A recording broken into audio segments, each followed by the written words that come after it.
ભગવાન શ્રી હરિ કહે છે કે હે સંતો ભક્તો, એકાદશીનું વ્રત છે ને એ અમારે આશ્રિત ભક્તજનોએ અવશ્ય કરવું, અને એ પણ ભક્તિ ભાવપૂર્વક કરવું, શ્રદ્ધાએ યુક્ત થઈને કરવું. શિક્ષાપત્રીમાં પણ શ્રીજી મહારાજે આદેશ કર્યો છે. શું કહ્યું? અમારે આશ્રિત જે ભક્તજનો એમણે એકાદશીનું વ્રત તો અવશ્યપણે કરવું જ, આવી શ્રીજી મહારાજે શિક્ષાપત્રીમાં આજ્ઞા કરી છે.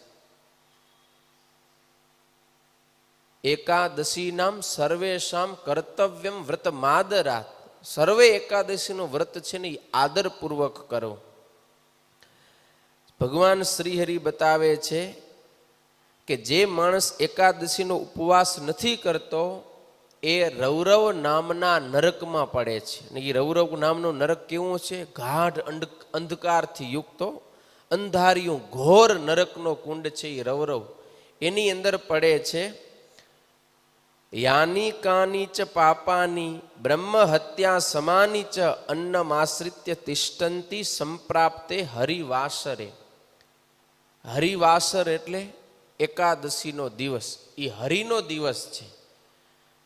તો એકાદશીના દિવસે શું થાય? આ જગતની અંદર જેટલા કંઈ પાપ થાય, નાનું મોટું પાપ બ્રહ્મ હત્યાની સમાન, અરે પંચ મહાપાપ એનાથી નાનું કે મોટું ગમે એવું પાપ હોય, પણ એકાદશીના દિવસે આ બધુંય પાપ છે ને એ અન્નમ આશ્રિત્ય તિષ્ઠંતી. એકાદશીને દિવસે આ બધુંય પાપ અનાજનો આશ્રય કરીને બેસે છે. એટલે કે અનાજ ઉપર બેસી જાય. પછી જે માણસ એકાદશીને દિવસે અનાજ જમે એને આ બધું પાપ લાગે. એટલે એમ કહેવાય કે એકાદશીને દિવસે જે અનાજ જમે એ અનાજ નથી જમતો, પણ કોળીએ આખા બ્રહ્માંડમાં થતું પાપ જમે છે. માટે એકાદશીને દિવસે તો ક્યારેય અનાજ જમાય નહીં. એકાદશીને દિવસે અનાજ જમનારો કેવો છે? તો કયું? માતૃહા પિતૃહા ચૈવ ગુરુહા સચ ઉચ્યતે. એકાદશીને દિવસે અનાજ ખાય એ તો માતૃઘાતી છે, એટલે માતાની હત્યા કરનારો. પિતૃઘાતી, ગુરુઘાતી એટલે પિતા અને ગુરુની હત્યા કરવા સમાન એને બહુ મોટો પાપરૂપી દોષ લાગે છે. એટલે એકાદશીના દિવસે તો ક્યારેય પણ અનાજ જમાય નહીં. શાસ્ત્રની અંદર આપણે જોઈએ ને તો નાનું મોટું કંઈ પણ પાપ થઈ ગયું હોય ને એનું પ્રાયશ્ચિત બતાવવામાં આવ્યું છે.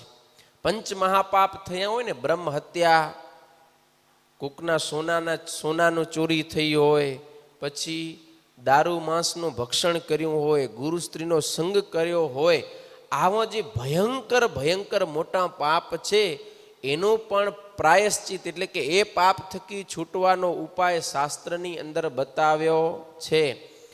પણ એકાદશીના દિવસે જે અનાજ જમે એનો જે પાપરૂપી દોષ લાગે એના થકી છૂટવાનો કોઈ ઉપાય ધર્મશાસ્ત્રની અંદર બતાવ્યો નથી. કારણ કે એ પાપ થકી છૂટી જ નથી શકાતો, એવડો મોટું એ પાપ છે.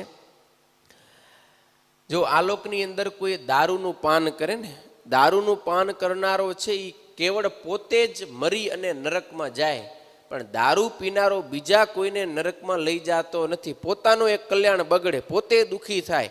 પણ એકાદશીને દિવસે જે અનાજ ખાય છે એના પૂર્વજો તો જો સ્વર્ગમાં ગયા હોય ને તો ત્યાંથી પણ ખેંચી અને નરકમાં પાડનારો થાય. એકાદશીને દિવસે અનાજ જમે એના પૂર્વજોનો ઉદ્ધાર થઈ ગયો છે તો પણ એને ત્યાંથી પાછળ ખેંચી અને નરકમાં નાખે. આટલો મોટો એકાદશીને દિવસે પાપ ખાનારને દોષ લાગે છે. એટલા માટે ભગવાન શ્રી હરિ કહે છે મનુષ્ય માત્ર આ એકાદશીનું વ્રત તો અવશ્ય કરવું.